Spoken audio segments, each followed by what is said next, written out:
So when I was invited here to speak this evening, and I was told that the topic was, what are you waiting for? It gave me the opportunity to reflect back on my life and my journey and think back on what were the moments or what were the things that could have prevented me from achieving what I wanted to achieve, the things that would prevent me from going after my dreams.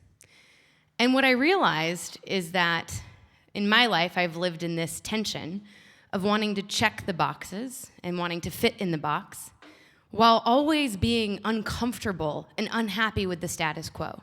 Always wanting to push harder, always wanting more, never being comfortable with being in the box.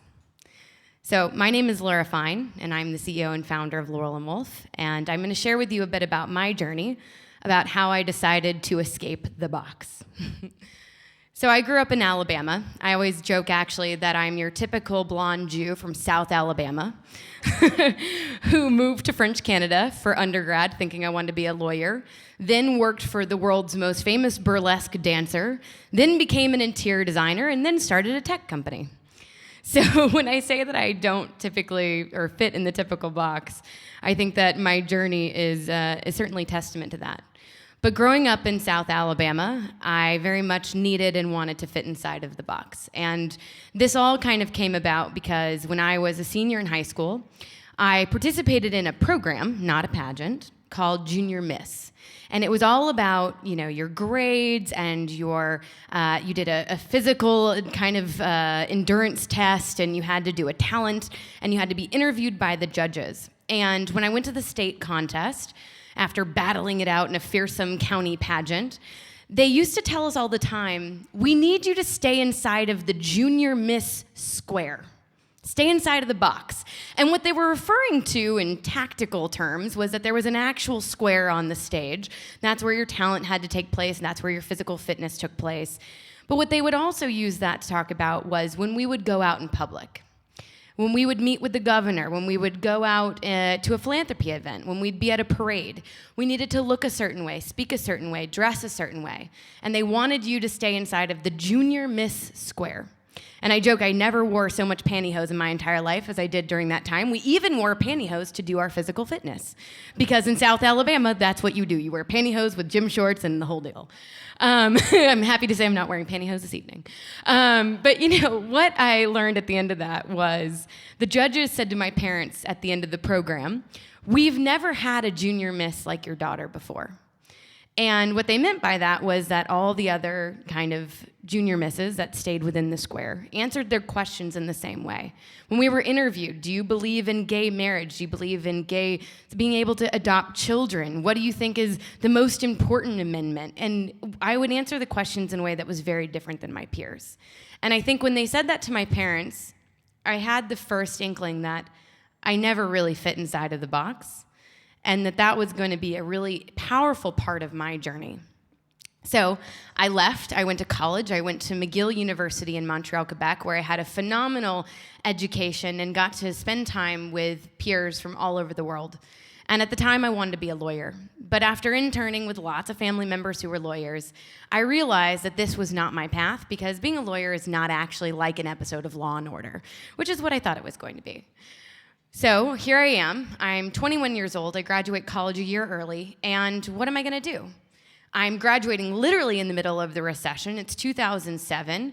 And I have a Bachelor of Arts. So I am underqualified to do all of the jobs that I wanted to do. So I figure I have some friends, I have some family, I'm gonna move to LA, I feel like they value youth, that was my thinking. And, maybe I can try something that I've participated in on campus. In my sorority, I was VP of membership, I was VP of PR. I somehow felt that made me qualified to want to, or to be able to work in the world of PR. And so here I am, I'm applying for all of these jobs, and I'm getting no responses, absolutely none.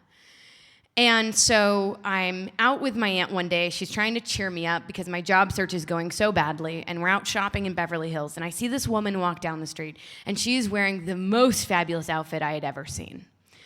And I meet up with a girlfriend who I'd gone to summer camp with out here that evening for cocktails. And she's saying, how was your day? What did you do? And I said, I went shopping with my aunt. She's trying to cheer me up. My job search is going terribly. She said, oh, well, what did you see? What was interesting? I said, oh, I saw this woman walking down the street wearing the most beautiful outfit I've ever seen. It was so inspiring. And I think her name is something Von D. And she was like, oh, was it Dita Von Teese? I said, yes, that's the woman. She said, it's funny because, I'm working for this publicist or manager right now, and I think they're looking for an assistant for Dita. And they want someone to be the go-between between the publicist and between Dita. And the job is going to be lots of things. Some of them will be interesting, some of them will be mundane, some of them will be, big and small. And so I thought to myself, well, I've never been an assistant before. And I don't know anything about this woman. I don't know anything about her business. I don't know anything about the entertainment industry for that matter. And so I don't check the boxes. I'm not qualified. But I decide, I'm smart. I'm ambitious. I can probably figure this out. And that's what I told the woman who interviewed me. She said, well, listen, you seem like a smart, young, energetic person, but this is going to be a crazy job. It's going to be a boring job. And being an assistant is something that's a lot harder than it looks. You have to anticipate people's needs. And to be a good assistant, you have to actually be a lot smarter than people think you have to be. And so it was the first time where I went in. I knew I was really underqualified in a lot of ways, but very qualified in other ways to do something. And this is funny because I think that there have a lot of been interesting studies that have been done around how men will apply for a job when they only meet about 50% of the requirements, whereas women will only apply for the job if they meet 95%. And that was my first moment as an adult where I thought, I don't have the right resume, I don't have the right background for what they were looking for, but I can figure this out. And I did. And it was a great experience, and I learned a lot, but I realized that my path was not going to be in that direction.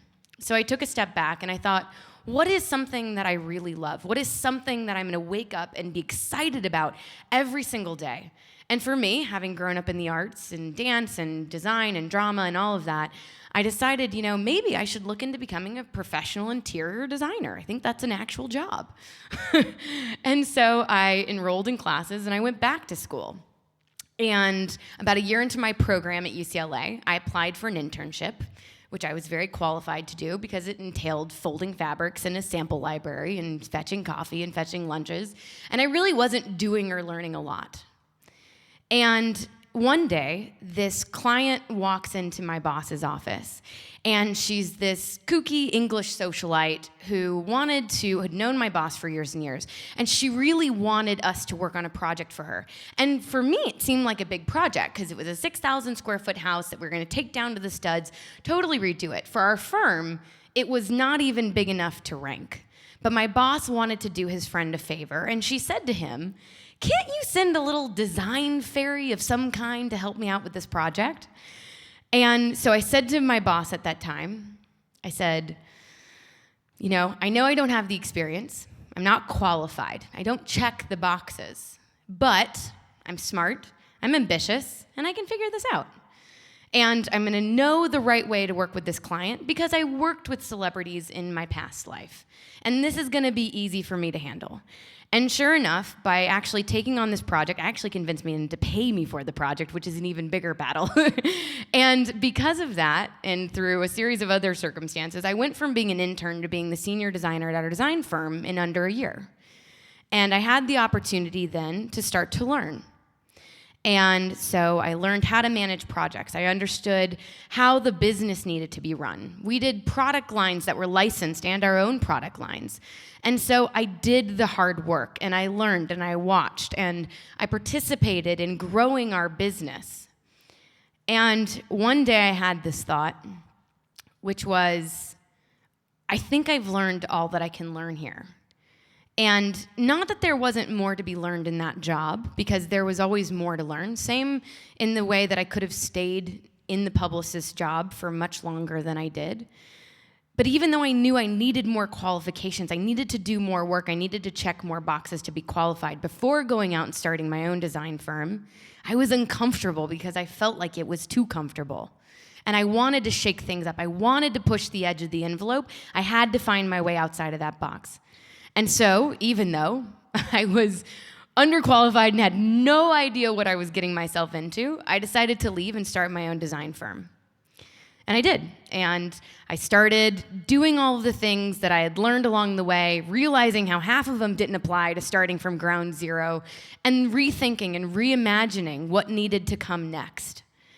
And I worked really hard, and I started building my client base, and I started, doing the things you need to do as an interior designer. I was, doing marketing and, schmoozing with right people to find the right clients. And the biggest realization of my life was, here is an industry that has not evolved since 1905. Nothing has changed about the way this is done. And I, as a designer, am supposed to go after the wealthy clients, find the big projects, and that's how I'm going to build my name, build my career. But to me, it didn't make sense. And what I thought was, why is this not something that can be available for everyone? And I wanted to be able, as a designer, to scale myself at 10x, 100x, but I couldn't do it. I couldn't do it in the way that the industry had been traditionally structured.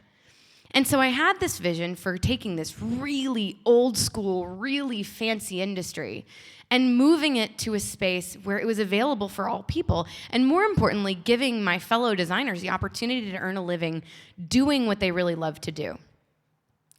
But I was in a conundrum, because my understanding of technology when I had this realization was there's cell phones, laptops, and the internet. I had no idea of what was required to go and put together a website, and what was going to be required to get customers, and what was going to be required to maybe one day raise venture capital. I didn't even know what that meant at that time. But I thought to myself, what are the boxes that I do check? And this was the hardest one of my entire life, because I felt like at this moment, as much as I'd pushed the edge of the envelope, as much as I'd learned how to find my way outside of the box in my early years of working, I thought this one was too big of a push. It was too much of a stretch. And I went on a beach walk one day with one of my best girlfriends, and she said to me something that has stuck with me ever since, which I'm telling her, I'm walking down the beach, and I'm explaining to her all the reasons why I shouldn't build this business. I don't know anything about technology. I don't know anything about product. I never took a finance class. I haven't taken math since 12th grade. I didn't go to business school. I don't know any of the right people. All the people that I know that start tech companies, they're developers, or they went to business school, or they worked in startups, and I am so far down on the list of qualifications that I actually have that this is too big of a stretch. And she said, Laura, the one thing that is interior design. You know your industry. And she said, you know what? You're a great designer, but you can be a designer until you're 112. That is an industry that will always exist, and it will continue to exist in its current state unless you decide to change it. But you know what? This is a good idea, and I believe that this is something that people really want and that people really need. And if it's not going to be you, then it's going to be someone else. And I thought, oh man, she has a good point. I can be an interior designer until I'm 112. But that's not what I wanted. I wanted to find my way outside of the box. I wanted to push the edge of the envelope.